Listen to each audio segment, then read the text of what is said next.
Mi nombre es Óscar López Pulecio y he escrito para Las Dos Orillas una nota que se titula Ni en el Congreso ni en la calle.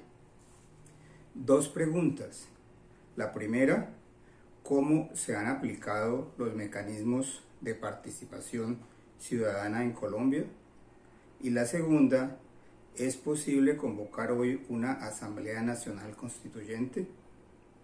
La respuesta a la primera es que, aparte del voto, no se han utilizado esos mecanismos con éxito. Y la segunda, que es casi imposible tramitar una Asamblea Nacional Constituyente en cualquier tiempo. El artículo 103 de la Constitución dice que son mecanismos de participación del pueblo en ejercicio de su soberanía el voto, el plebiscito, el referendo, la consulta popular, el cabildo abierto, la iniciativa legislativa y la revocatoria del mandato. El plebiscito, que es pedir al pueblo que ratifique una norma ya acordada, solo se ha utilizado una vez, en octubre de 2016, para la ratificación del acuerdo de paz con las FARC del gobierno Santos, y lo perdió. El referendo constitucional, que es pedirle al pueblo que apruebe unas reformas a la Constitución, solo ha sido utilizado una vez por Álvaro Uribe en octubre de 2003 y apenas obtuvo la aprobación del primero de sus 15 puntos, o sea, también lo perdió.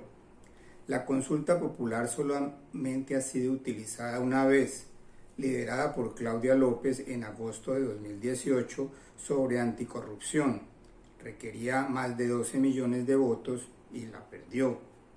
Con los demás ha sucedido lo mismo. La revocatoria del mandato solo se ha aplicado con éxito un par de veces en pequeños municipios. El cabildo abierto, que es un mecanismo para convocar a los vecinos sobre un asunto de interés particular de la municipalidad, no se ha usado. Y la iniciativa legislativa ha salido sobrando porque siempre hay quien proponga leyes en el Congreso.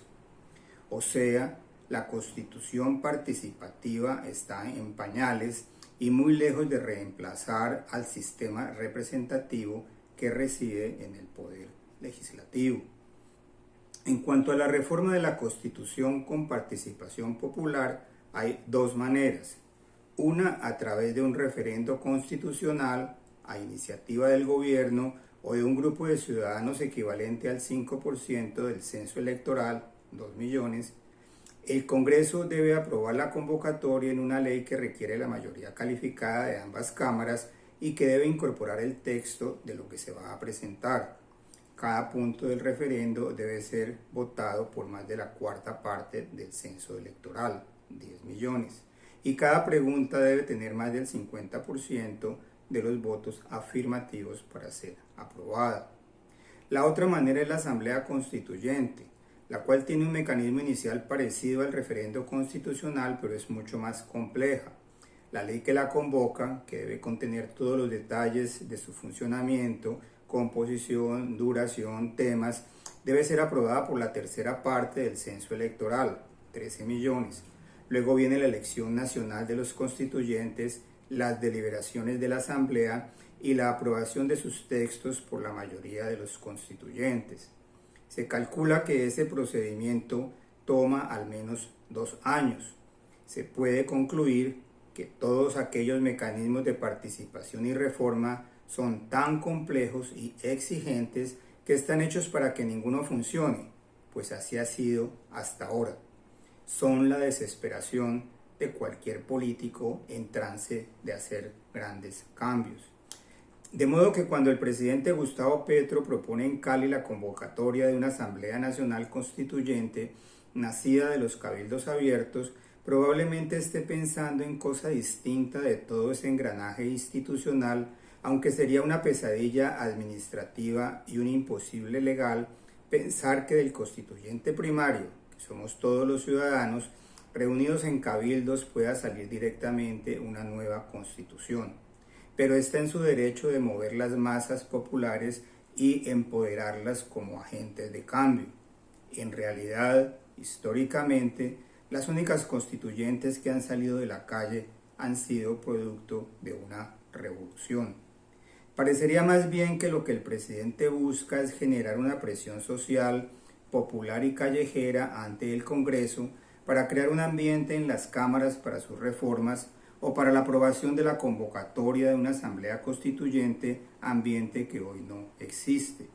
Sin el Congreso, solo le quedan dos espacios amplios y poderosos para moverse: las masas populares, que son el grueso del constituyente primario, y las enormes facultades presidenciales.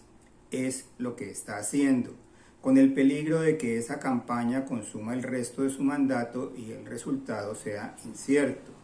Hubiera sido mejor que hubiera propuesto al principio del gobierno, cuando contaba con los votos del Congreso, un referendo constitucional a la manera de Uribe, cuyo trámite es más expedito. Ahora, sin los votos, ni en el Congreso ni en la calle, es demasiado tarde. Claro que se necesita una Asamblea Nacional Constituyente, porque el Congreso no es capaz de hacer las reformas que se requieren, pero no en medio de la crispación nacional. Ese debería ser desde su inicio el programa central del próximo gobierno, si quien gane las elecciones es capaz de convocar al país entero alrededor de esa causa.